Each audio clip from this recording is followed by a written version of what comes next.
عايز اقول لك اكتر خدمة ممكن تعملها لنفسك واحسن حاجة ممكن تعملها لنفسك هي انك تطور من نفسك وتتعلم كل يوم. ما ينفعش تبقى زي امبارح ابدا، يعني النهارده لازم تبقى غير امبارح، لازم يبقى عندك مهارة جديدة. يعني مثلا على سبيل المثال، مثل بسيط قوي قوي، لو انت دلوقتي ما تعرفش اي حاجة في لغة جديدة وليكن الانجليش مثلا، لو انت النهارده اتعلمت كلمتين وبكره كلمتين، عندك 4 كلمات تمام ما كانوش عندك قبل كده خالص. فاوعى تيأس ابدا، تمام، حاول تشتغل على نفسك، حاول تطور من نفسك. عايز تمسك فلوس كويسه، عايز تسافر، عايز تشوف الدنيا، صدقني مفيش حاجه تنفعك غير التعليم، هو ده اللي هيفتح لك ابواب كتيره جدا.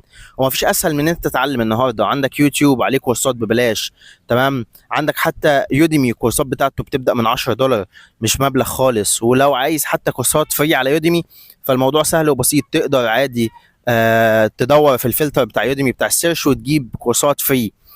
فما عندكش اي حجه ان انت تتعلم، تمام. عارف ان انت ممكن تبقى مش قادر، عارف ان انت ممكن تبقى تعبان، عارف ان انت ممكن تبقى مش متظبط نفسيا، بس صدقني، صدقني انت بس محتاج تبدا وتدوس على نفسك شويه. وانس ان انت تبدا، حياتك هتختلف وهتبقى احسن بكتير جدا جدا. الحياه كبيره وواسعه، تمام، فما تحاولش تشوف الحياه من الدايره بس اللي انت موجود فيها دلوقتي.